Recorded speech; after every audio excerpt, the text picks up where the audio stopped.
Bismillahirrahmanirrahim. Assalamualaikum warahmatullahi wabarakatuh. Innal hamdalillah nahmaduhu wa nasta'inuhu wa nastahdi bihi wa nastaghfiruh. Wa na'udzu billahi min shururi anfusina wa min sayyiati a'malina.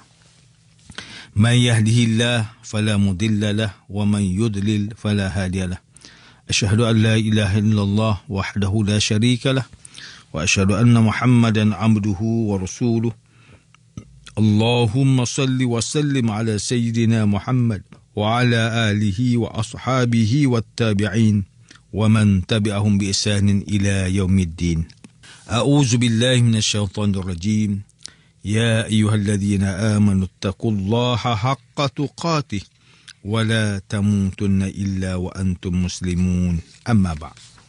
Yang berusaha Tuan Haji Ahmad Nazri Muhammad Yusof selaku penerbit rancangan tafsir Al-Quran dan seterusnya sidang pendengar yang dirahmati Allah Subhanahu Wa Taala, bersama saya Profesor Dr. Muhammad Najib bin Abdul Qadir, Fakulti Pengajian Islam Universiti Kebangsaan Malaysia.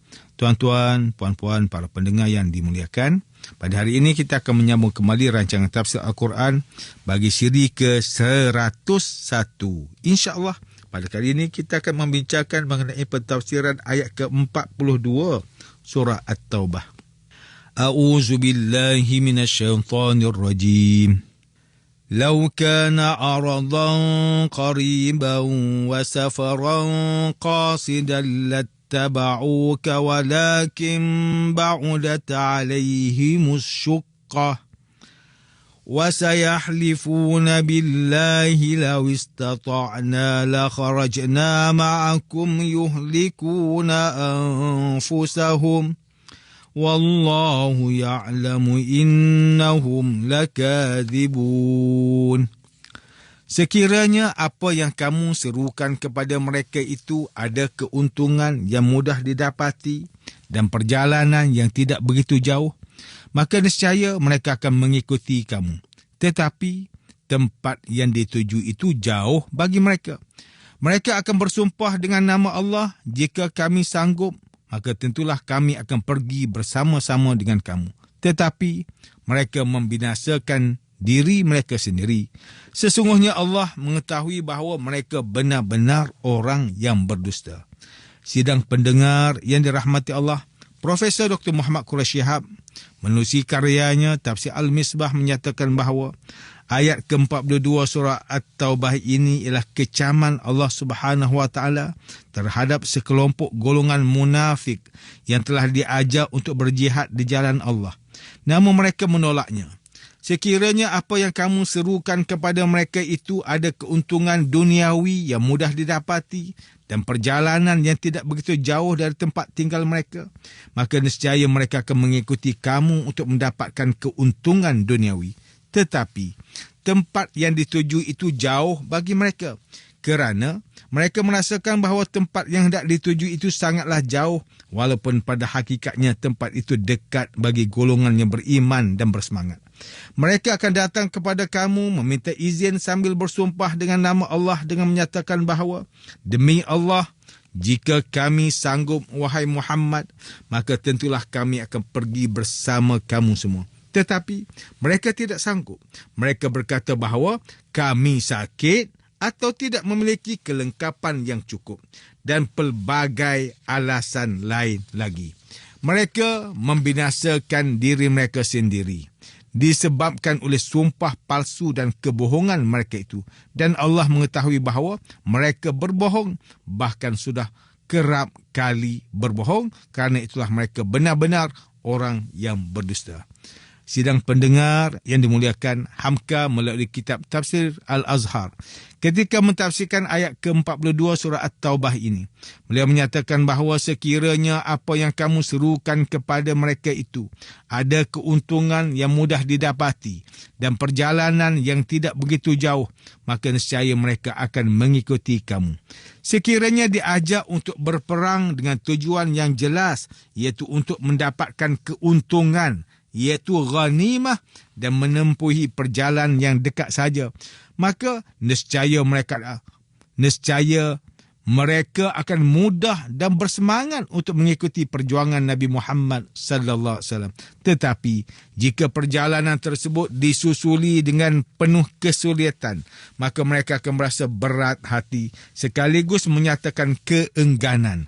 Sebagai contoh, dalam peperangan Tabuk yang sangat mencabar dan dipenuhi dengan kesulitan, jarak antara Madinah dan Tabuk ialah sejauh 11 marhalah ataupun 610 km.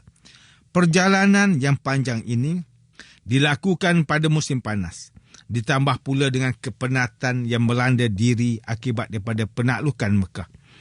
Peperangan Hunain dan peperangan Taif yang telah disertai sebelumnya.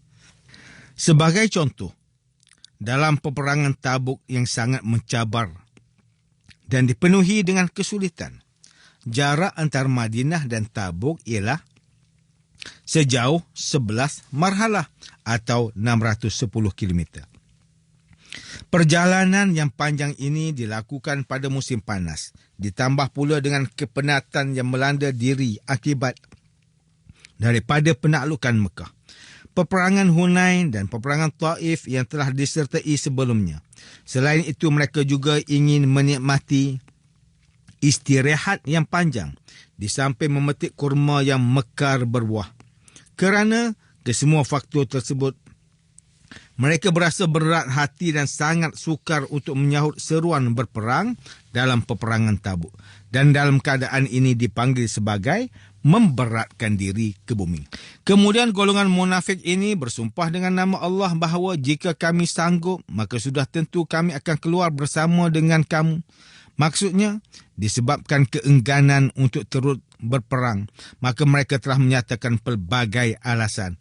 Ketika tentera Islam sudah kembali dalam peperangan itu, maka mereka akan bersumpah lagi dengan menggunakan nama Allah bahawa ketidakhadiran mereka itu benar-benar berpunca daripada pelbagai rintangan peribadi yang tidak dapat dielakkan. Lalu mereka tetap mengulang-ulang kata-kata, seandainya tiada halangan, maka nescaya kami akan turut menyertai peperangan itu. Maka datanglah ayat seterusnya, iaitu mereka membinasakan diri mereka sendiri. Maksudnya, dengan sebab keengganan dan alasan yang dibuat-buat itu, mereka sebenarnya telah membinasakan diri sendiri dan maruah diri mereka menjadi tercemar. Seterusnya pada hujung ayat ke-42 surah At-Taubah, Allah Subhanahu Wa Taala berfirman yang bermaksud, dan Allah mengetahui bahawa mereka benar-benar orang yang berdusta. Golongan munafik telah membinasakan jiwa mereka sendiri dengan mengemukakan bermacam-macam alasan dan melakukan pelbagai penipuan. Sedangkan Allah Subhanahu Wa Taala dengan sifat Maha mengetahuinya sudah mengetahui perkara yang sebenar. Keengganan mereka untuk menyertai peperangan tersebut tidak didokong dengan alasan yang munasabah, dan punca sebenarnya ialah kerana mereka malas dan mahu beristirahat serta berasa takut kerana tentera Rom yang bakal mereka hadapi merupakan salah satu pasukan tentera yang besar dan telah menguasai seluruh utara tanah Arab selama beratus-ratus tahun lamanya. Sekilas dipandang, peperangan memang memerlukan fizikal yang hebat, tetapi pokok kepada segalanya ialah kesedaran iman itu sendiri. Golongan munafik menyatakan pelbagai alasan yang diterima oleh Nabi Muhammad sallallahu alaihi wasallam, lalu mereka diizinkan untuk tidak menyertai peperangan. Ayat ke-42 surah At-Taubah inilah yang membongkar penipuan dan menyatakan perkara sebenar bahawa golongan munafik itu menyatakan bahawa mereka akan hadir menyertai peperangan jika tiada halangan yang melintang.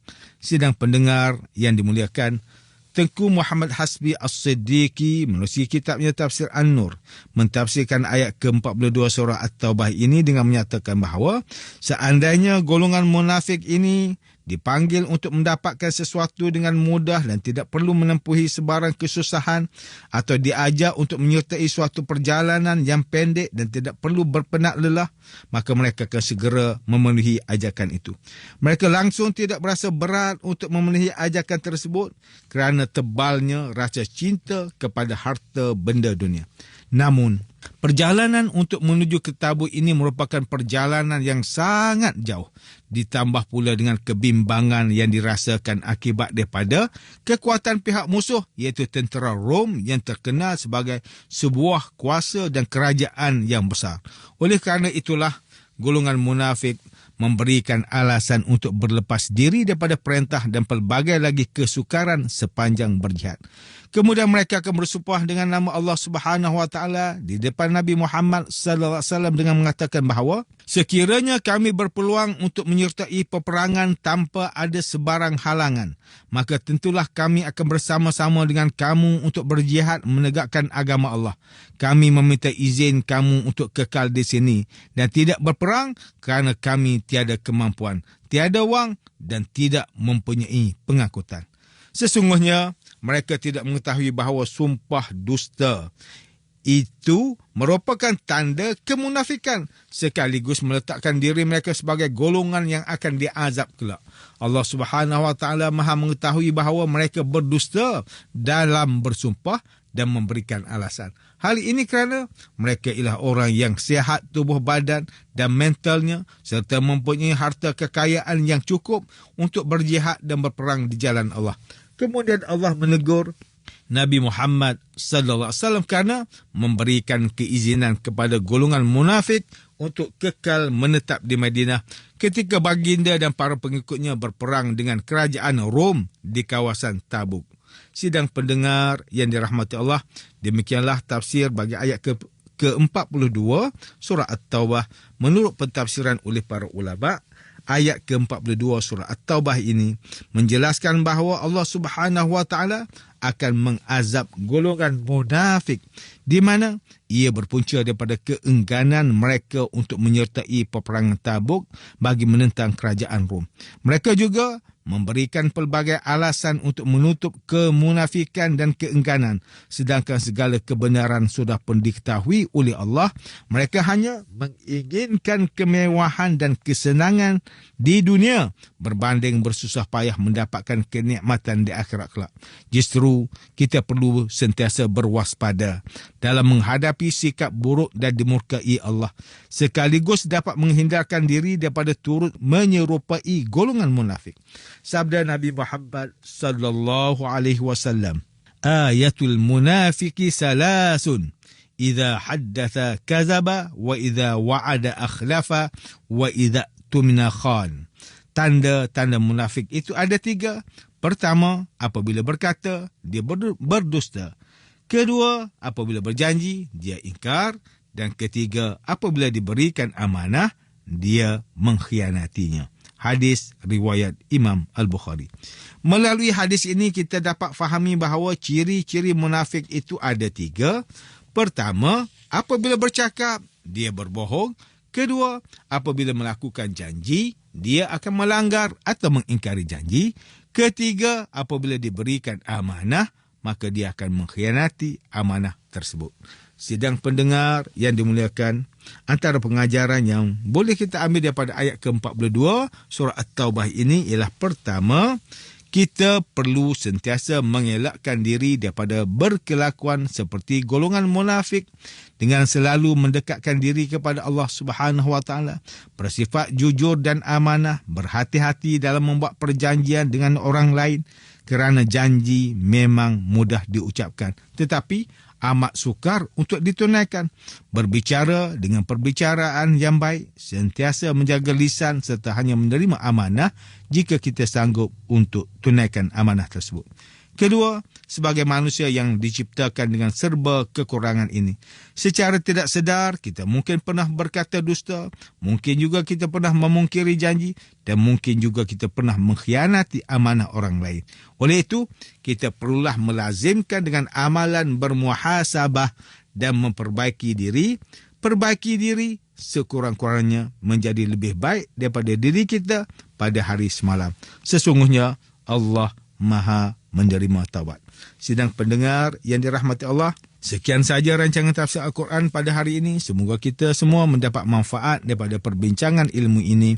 Insya-Allah, mudah-mudahan kita akan bertemu lagi pada siri rancangan tafsir Al-Quran yang akan datang.